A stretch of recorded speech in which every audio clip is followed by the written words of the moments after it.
किसी कवि ने कहा कि बिना विचारे जो करे सो पाछे पछताए। आतिशी मार्लेना ने आव देखा ने ताव, झट से एक झूठी चिट्ठी पढ़ दी। अब बड़ी मुसीबत में पड़ गई है। पुलिस इस मामले की जांच कर रही है कि यह चिट्ठी उन्हें कहां से और कैसे मिली। अब आतिशी मार्लेना बड़ी मुसीबत में है।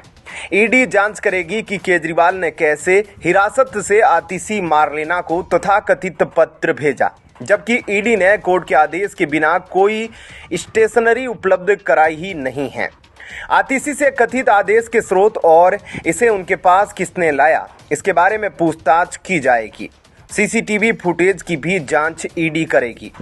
एक बार जब यह स्थापित हो जाएगा कि यह फर्जी पत्र है, तो दिल्ली पुलिस दस्तावेजों के निर्माण के लिए आतिशी मार्लेना के खिलाफ मामला दर्ज करेगी। जालसाजी के लिए धारा 465, 471, 196, 193 और 420 के तहत दिल्ली के मुख्यमंत्री अरविंद केजरीवाल शराब घोटाले में प्रवर्तन निदेशालय की कस्टडी में हैं। हालांकि अभी तक उन्होंने मुख्यमंत्री पद से इस्तीफा नहीं दिया है और पार्टी का कहना है कि वे जेल से ही सरकार चलाएंगे।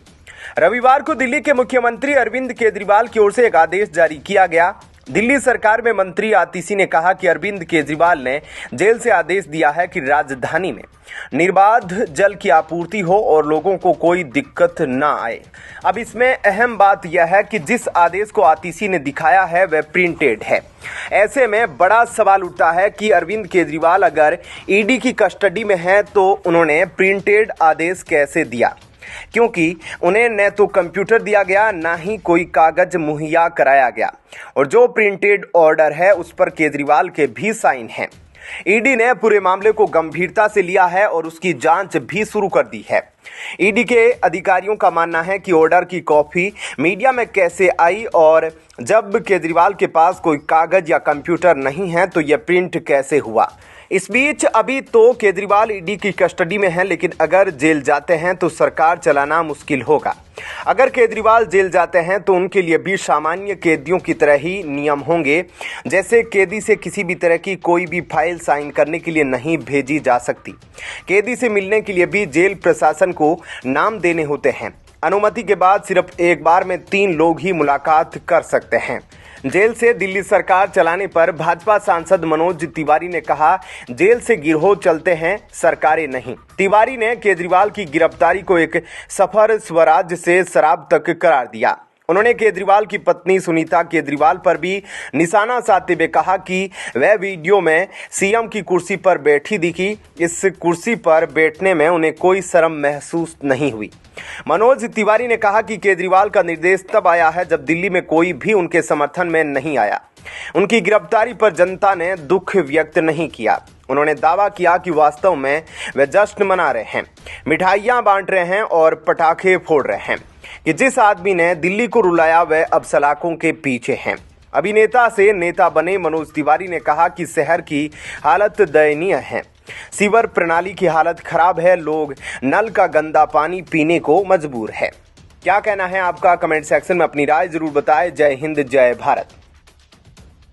बेचारे कल दौड़ दौड़ के हारे, देखो फिरते मारे मारे। पहचानते तो होंगे ही इन दोनों को। कानून इनकी मुट्ठी में रहता तो नहीं, पर ये दोनों इसी गलतफहमी में जीते हैं। हम कानून से राज्य के बब्बर शेर हैं, लेकिन बेचारों ने गलत जगह पंगा ले लिया और लगभग बेइज्जती करा बैठे। तो किस्सा यह है कि के कविता की जमानत याचिका लेकर दनदनाते हुए पहुंच गए सुप्रीम कोर्ट सीजेआई के यहां और कहा कि हमें न्याय अभी अभी चाहिए, किसी लोअर कोर्ट में जाने के लिए मत कहिए। अब सुप्रीम कोर्ट तो ठहरी सुप्रीम कोर्ट, तो मुकदमा पेश हुआ जस्टिस खन्ना के पास।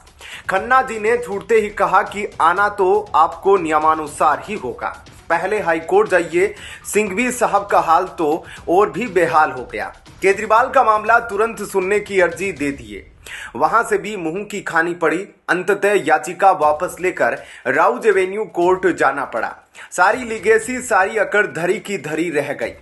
इससे न्यायालय का इतिहास लिखा जाएगा तो ये लिखा जाएगा कि यह इतिहास का स्वर्ण काल नहीं है। श्री 420 कपिल सिब्बल जी ने कहा, मतलब यह है कि मन माफिक फैसला नहीं हुआ तो अंगूर खट्टे हैं। सुप्रीम कोर्ट में जबकि कविता को कोर्ट ने कपिल सिब्बल के लाख गिड़गिड़ाने पर भी जमानत नहीं दी, तो खिसियाए हुए सिब्बल सुप्रीम कोर्ट पर ही भड़क गए और पागलों की तरह प्रलाप करने लगे। आजकल इनके अच्छे दिन नहीं चल रहे हैं।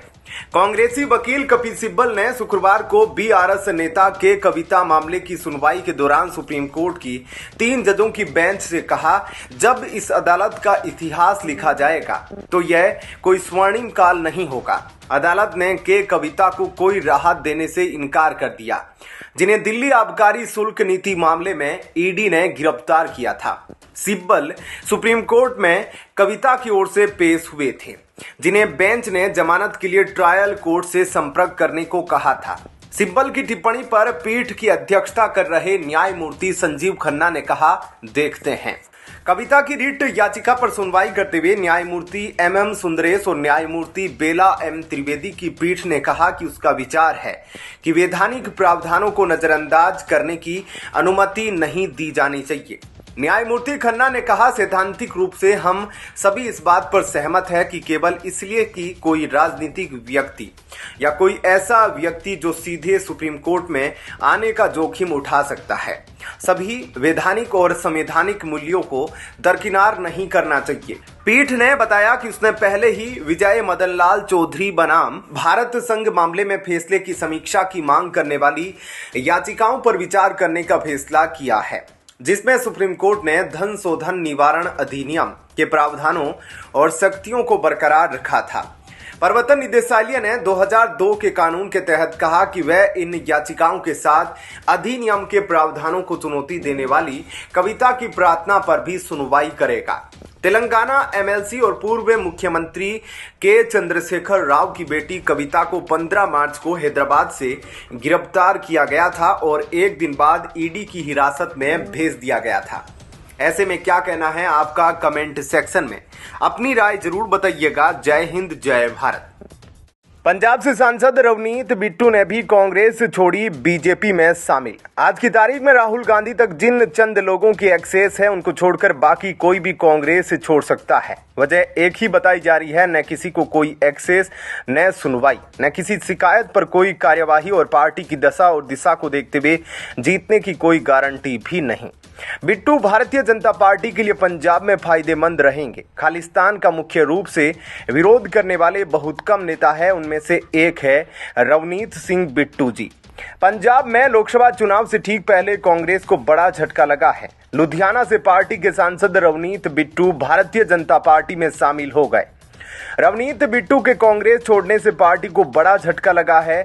आपको यह भी बता दें कि रवनीत सिंह बिट्टू पंजाब के पूर्व मुख्यमंत्री बेअंत सिंह के पोते हैं।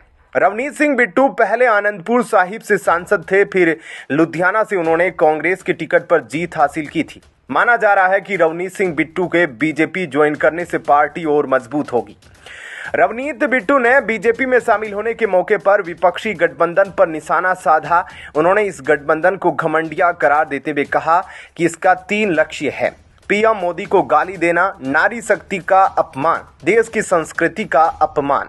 हाल ही में दिल्ली के सीएम अरविंद केजरीवाल की गिरफ्तारी पर उन्होंने कांग्रेस से अलग रुख अपनाया था और दिल्ली के सीएम को निशाने पर लिया था। रवनीत सिंह ने अपने एक्स पोस्ट में अरविंद केजरीवाल पर हमला बोला था। उन्होंने लिखा था, केजरीवाल एंड पार्टी स्वराज और जन लोकपाल का वादा करके सत्ता में आई थी, लेकिन विडंबना यह है कि वे सबसे बड़े ठग साबित हुए। दिल्ली में भ्रष्टाचार का यह मामला तो बस शुरुआत भर है। उन्होंने यह ट्वीट तब किया था जब राहुल गांधी और प्रियंका गांधी समेत कांग्रेस के कई बड़े नेता केजरीवाल के समर्थन में खुलकर सामने आए थे। बिट्टू बीजेपी में शामिल होने के बाद कांग्रेस का पहला बयान सामने आया है। बिट्टू के बीजेपी में जाने पर पंजाब प्रधान राजा वड़िंग ने बोलते हुए कहा कि कांग्रेस पार्टी के नुकसान से ज्यादा रवनीत बिट्टू को नुकसान हुआ है। बिट्टू के परिवार को कांग्रेस पार्टी ने बहुत कुछ दिया है। उनके दादा बेअंत सिंह को पंजाब का मुख्यमंत्री बनाया था। बिट्टू जैसे दल बदलने वालों को जनता कभी माफ नहीं करेगी। बीजेपी का दामन थामने के बाद रवनीत बिट्टू ने कहा था कि जब भी मैंने पंजाब के किसी मुद्दे को उठाया तो प्रधानमंत्री और गृह मंत्री ने इसे हमेशा सकारात्मक रूप से लिया। हम पंजाब को आगे ले जाना चाहते हैं। जब देश को फायदा हो रहा है तो पंजाब क्यों पीछे रहे। इस दौरान उन्हें पंजाब के गुरदासपुर से बीजेपी सांसद और अभिनेता सनी देओल पर भी निशाना साधा और कहा कि कुछ नुमाइंदों की वजह से पार्टी को नुकसान हुआ है। रवनीत बिट्टू की गिनती पंजाब में दिग्गज नेताओं में होती रही है। ऐसे में क्या कहना है आपका? कमेंट सेक्शन में अपनी राय जरूर बताएं। जय हिंद, जय भारत।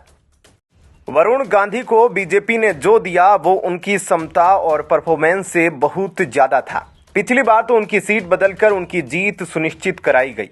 इसके बावजूद वरुण गांधी बीजेपी में रहकर लगातार अपनी ही पार्टी पर हमला करते रहे, संगठन से भिड़ते रहे, कार्यकर्ताओं से उनके झगड़े होते रहे। इसी मोदी विरोध के चलते वही सो कॉल्ड सेक्युलर लॉबी उनकी मुरीद हो गई और जो उनके पिछले मुस्लिम विरोधी बयानों को लेकर उन पर दाना पानी लेकर चढ़ी हुई थी।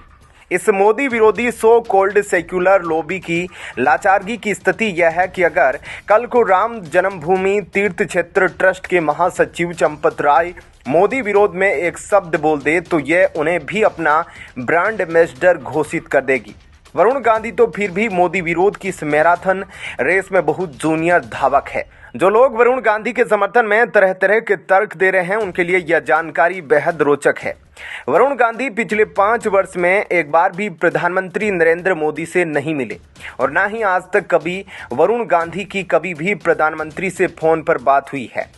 वरुण गांधी को भाजपा का टिकट नहीं मिलने से उनके राजनीतिक सफर को लेकर अटकलें तेज हो गई है, जिसमें कांग्रेस में शामिल होने से लेकर स्वतंत्र उम्मीदवार के रूप में चुनाव लड़ने या समाजवादी पार्टी जैसी अन्य पार्टियों के साथ गठबंधन करने तक की चर्चाएं शामिल है, जिससे उनके अगले कदम के बारे में विभिन्न अटकलें लगने लगी है।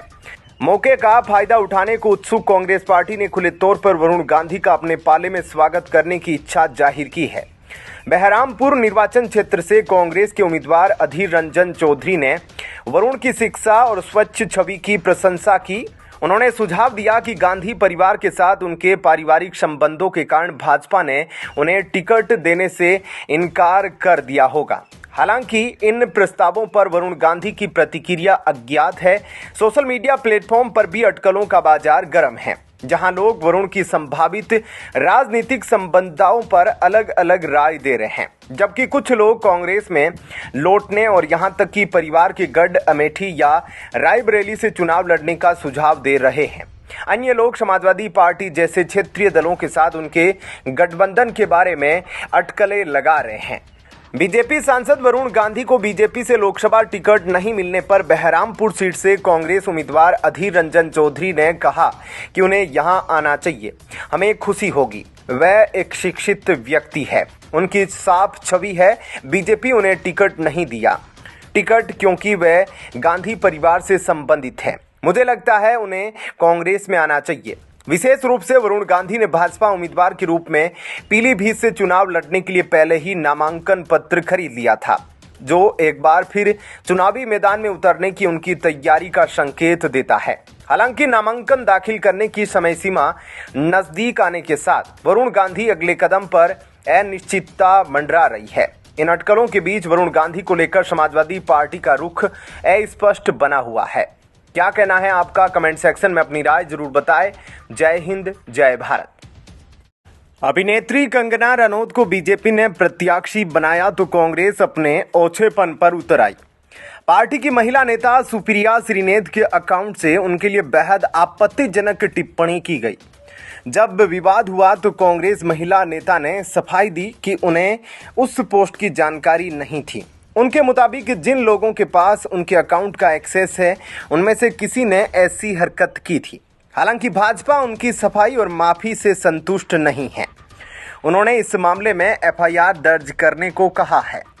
वहीं दूसरी तरफ कांग्रेस सांसद जयराम रमेश ने सोमवार को एक्स पर एक लंबा सा पोस्ट करते हुए आरोप लगाया कि मोदी सरकार ने 10 वर्षों में महिला एवं बाल विकास मंत्रालय ने काम नहीं किया।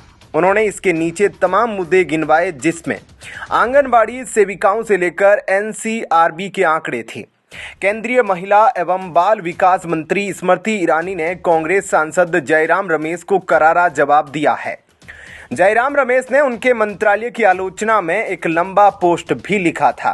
मंत्री ईरानी ने भाजपा सरकार की उपलब्धियां और यूपीए की कमियां गिना दी। उनके इस दावे को केंद्रीय मंत्री स्मृति ईरानी ने ध्वस्त कर दिया। उन्होंने ट्विटर पर भी जवाब देते हुए लिखा, जब मूर्ख दूसरों को मूर्ख बनाने का प्रयास करते हैं तो वे खुद ही मूर्खता का ज्यादा प्रदर्शन करते हैं। एक दरबारी एक राजकुमार की बड़ाई के चक्कर में अपनी ही नाकामी प्रदर्शित कर दिया। इसके बाद केंद्रीय मंत्री ने महिला एवं बाल विकास मंत्रालय के कामों को गिनाया। उन्होंने बताया कि महिलाओं के विशेष रूप से स्थापित किए गए निर्भया फंड का 1 रुपया भी 2014 में यूपीए सरकार के अंत तक खर्च नहीं किया गया था। मंत्री ईरानी ने बताया कि मोदी सरकार में निर्भया फंड से 40 प्रोजेक्ट चालू हुए हैं। इसके लिए 7,215 करोड़ का आवंटन हुआ है। उन्होंने जयराम रमेश पर हमला बोलते हुए कहा कि यूपीए सरकार में एक इमरजेंसी हेल्पलाइन भी जारी नहीं की जा सकी थी। उन्होंने कहा कि जब से 2015 में निर्भया हेल्पलाइन बनी है तब से इससे 70 लाख से अधिक महिलाओं को सहायता मिली है। इसके अलावा भी उन्होंने कई प्रोजेक्ट गिनवाए हैं। केंद्रीय मंत्री ईरानी ने आगे बताया कि 2014-15 के बाद महिलाओं के लिए जारी किया जाने वाला बजट काफी बढ़ गया है। उन्होंने बताया कि इस दौरान बजट में 215% की वृद्धि हुई है। उन्होंने कई योजनाओं के बढ़ाए गए बजट के आंकड़े सामने रखे हैं। वहीं जयराम रमेश ने आंगनवाड़ी कार्यकर्ताओं की हालत पर भी प्रश्न उठाए थे। केंद्रीय मंत्री ईरानी ने बताया कि सरकार ने आंगनवाड़ी कार्यकर्ताओं का मानदेय 1500 बढ़ाया है। उन्होंने आंगनवाड़ी कार्यकर्ताओं के हितों को लेकर किए गए और भी काम गिनाए, जिसमें पीएम गरीब कल्याण योजना और आयुष्मान योजना में इनका शामिल किया जाना था। केंद्रीय मंत्री ईरानी ने स्पष्ट किया कि बीते कुछ सालों में महिलाओं की देश की वर्कफोर्स में भी वृद्धि हुई है। मुद्रा लोन जैसी योजनाओं की सबसे बड़ी लाभार्थी वही है। स्मृति ईरानी ने राहुल गांधी का नाम लिखे बगैर उन्हें राजकुमार बताया और कहा कि वे जमीन से अपना संबंध खो चुके हैं।